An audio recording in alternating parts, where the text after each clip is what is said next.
కేవలం ఈ రోజు సిద్దిపేటకు ఎమ్మెల్యే మాత్రమే నువ్వు మా గౌరవ ముఖ్యమంత్రి రేవంత్ రెడ్డి గారిని సవాలు మీద సవాలు విసురుతున్నావు. అసలు నీ స్థాయి ఏంది?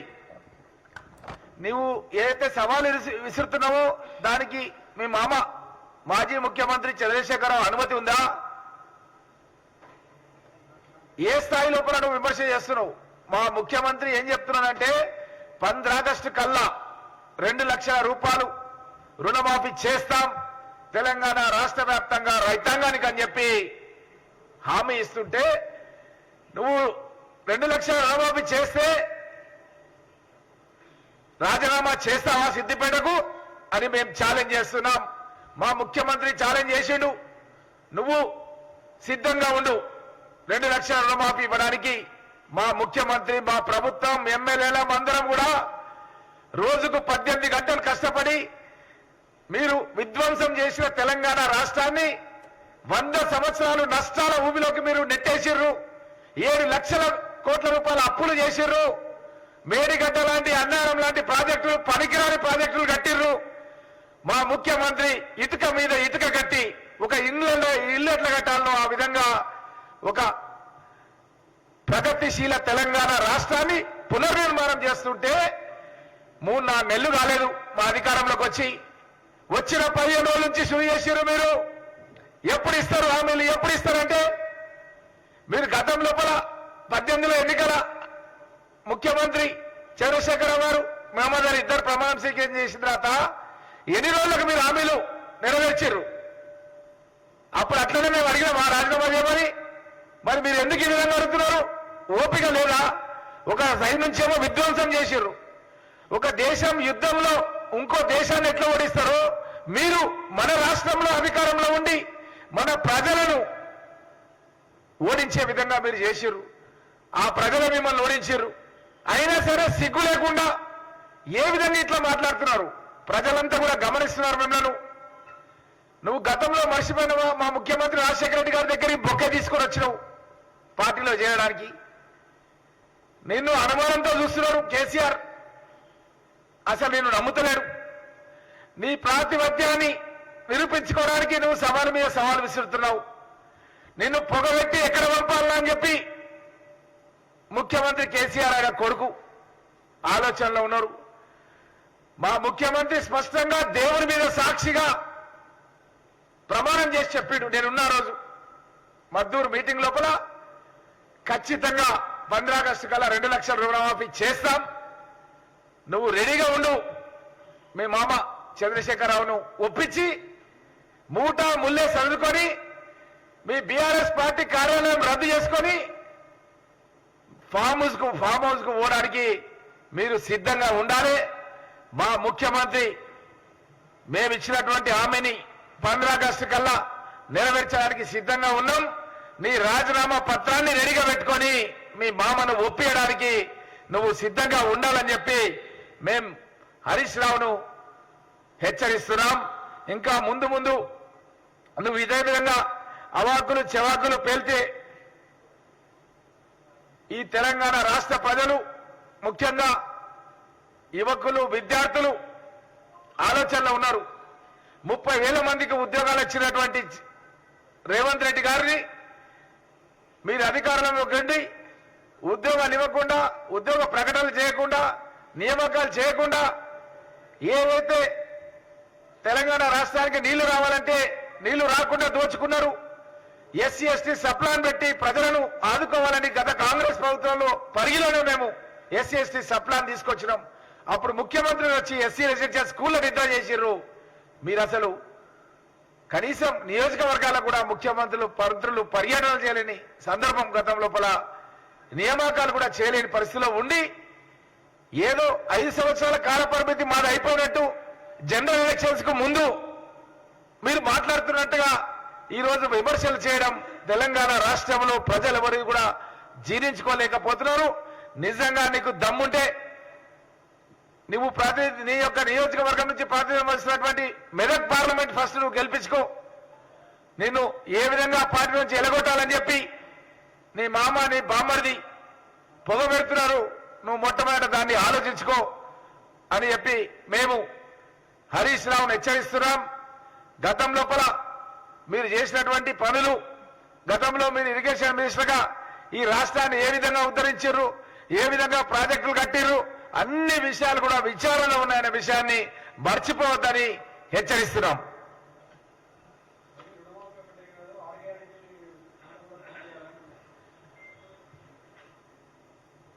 ఖచ్చితంగా మేము మా యొక్క ఎన్నికల మేనిఫెస్టో, మా యొక్క ప్రణాళిక, మా 6 గ్యారంటీలు అన్నిటి గురించి కూడా మేము కట్టుబడి ఉన్నాం. కాకపోతే ఒకే ఒక విషయం, విధ్వంసం చేసినటువంటి తెలంగాణ రాష్ట్రాన్ని ఏ విధంగా ప్రగతిశీలలో పునర్నిర్మాణం చేయాలన్న భాగంగా ఎన్నికల కోడ్స్ రావడం మూలంగా కొంత ఆలస్యం జరిగిన మాట వాస్తవం.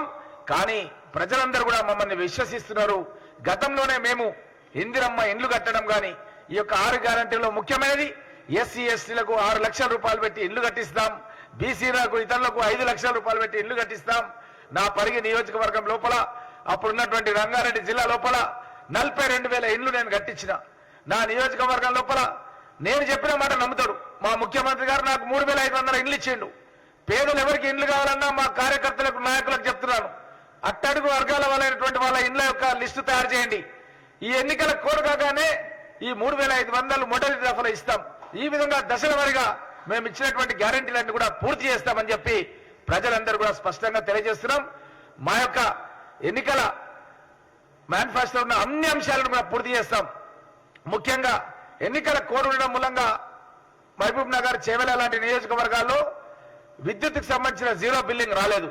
వేరే నియోజకవర్గాలు వచ్చేసింది. అయినా సరే అధికారులు ఎవరు అడగట్లేదు. వాళ్ళు మళ్ళీ రిఫండ్ చేస్తామని కూడా చెప్తున్నారు. కాబట్టి 700 రూపాయల వరకు, 200 యూనిట్ల వరకు కరెంటు బిల్లు ఎవరు కూడా కట్టాల్సిన అవసరం లేదు. అదేవిధంగా 18 లక్షల మందికి రాష్ట్ర వ్యాప్తంగా గ్యాస్ కు సంబంధించిన 500 రూపాయలు ఆల్రెడీ వాళ్ళ ఖాతా లోపల జమ అయినాయి. మేము కలెక్టర్లను అడిగి తెలుసుకున్నాం.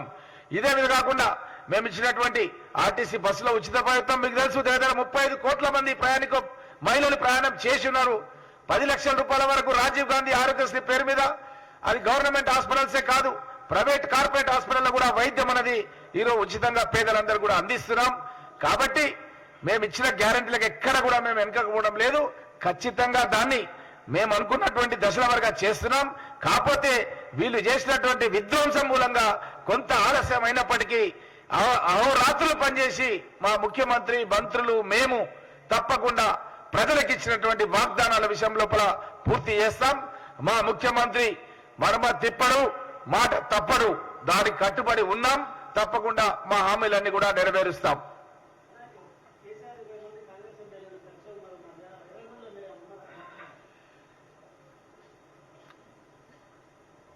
మీకు తెలియని విషయం కాదు.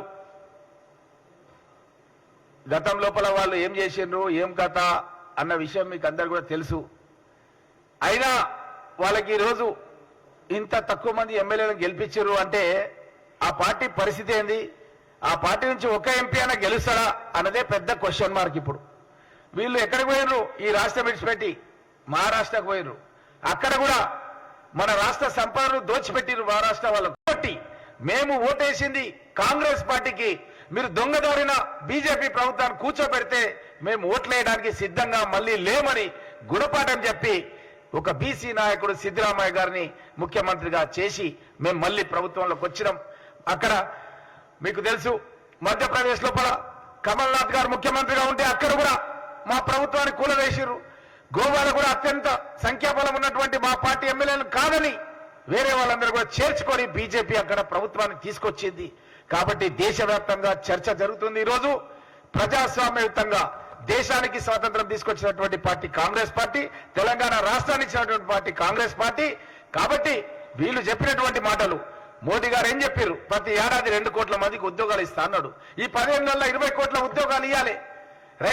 రైతులకు ఏం చెప్పిందంటే వీళ్ళు పెట్టిన పెట్టుబడిని 2 చేస్తా అన్నాడు. 2 దేవుడు ఎరుగు. ఆత్మహత్యలు చేసుకునే పరిస్థితి వచ్చింది. రైతుల ఖాతా లోపల 15 లక్షల రూపాయలు జన్ధన్ ఖాతాలు ఇస్తా అని చెప్పిండు.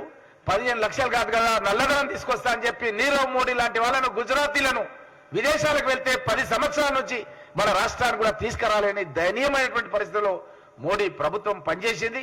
కాబట్టి మేము ఆర్టీఐ కింద అప్లై చేస్తే వాళ్ళు 20 కోట్ల ఉద్యోగాలు ఇవ్వాలి, ఏడాదికి 2 కోట్లు అంటే కేవలం 7 లక్షల ఉద్యోగాలు ఇచ్చిర్రు ఈ 10 ఏళ్ల కాలంలో అన్నది రిపోర్ట్ వచ్చింది. దీన్ని బట్టి దేశవ్యాప్తంగా నిరుద్యోగ యువకులు ఈ మోడీ ప్రభుత్వానికి వ్యతిరేకంగా ఉన్నారు. రైతు వ్యతిరేక నల్ల చట్టాలను వాపసు తీసుకున్నారు. మా రాహుల్ గాంధీ గారి పోరాటం మూలంగా ఒక ప్రభుత్వం తెచ్చిన చట్టాలను వాళ్ళే వాపసు తీసుకున్నారంటే అవి ఎంత నీచమైన చట్టాలన్నది అందరు కూడా ప్రజలు రైతులు ఆలోచన చేస్తున్నారు. కాబట్టి ఈ యొక్క బీఆర్ఎస్ ప్రభుత్వం బీజేపీతో కుమ్ముకై చేసిన నాటకం అయితే ఉందో ఇది టోటల్ గా విఫలమైంది. ఈ రోజు ఇండియా కూటమి ప్రభుత్వం అధికారంలోకి రాబోతుంది. ఇప్పుడు జరిగినటువంటి రాష్ట్రాల్లో ఎన్నికల సరళి చూస్తే కూడా ఖచ్చితంగా కూటమికి సంబంధించిన అభ్యర్థులే గెలవబోతున్నారన్నది స్పష్టంగా తెలియజేస్తున్నాం.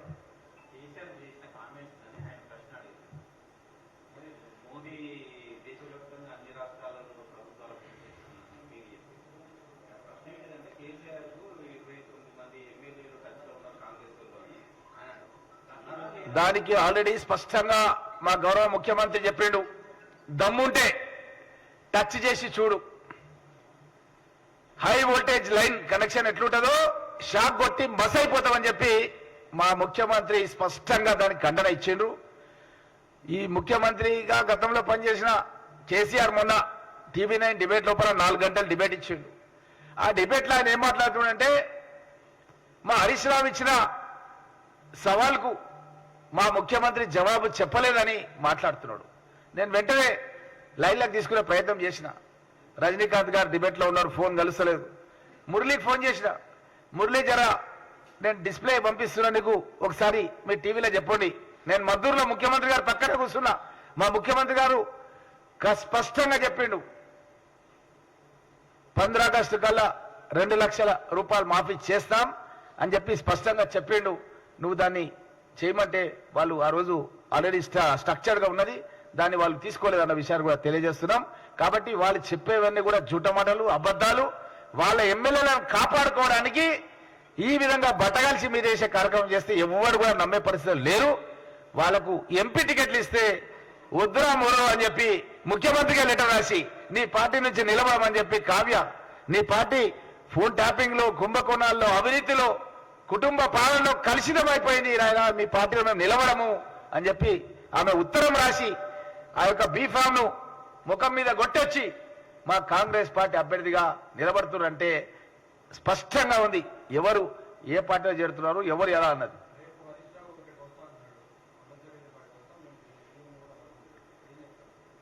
హరీష్ రావు ఎక్కడికి వచ్చినా నేను సిద్ధంగా ఉన్నా మాట్లాడానికి. ఇప్పుడు ఆయన స్థాయి ఏంది హరీష్ రావుది?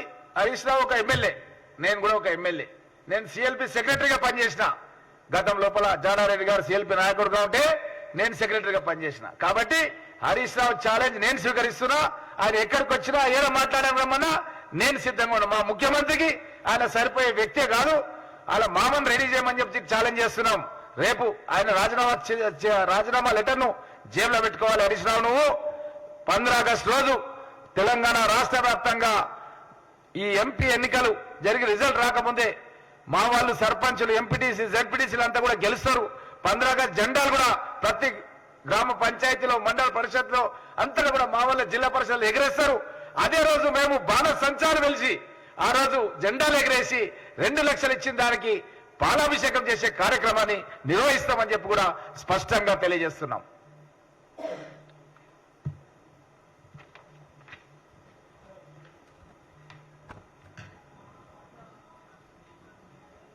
హలో, నమస్తే. నమస్తే. లేదా ఇక్కడే ఉన్నా కాకపోతే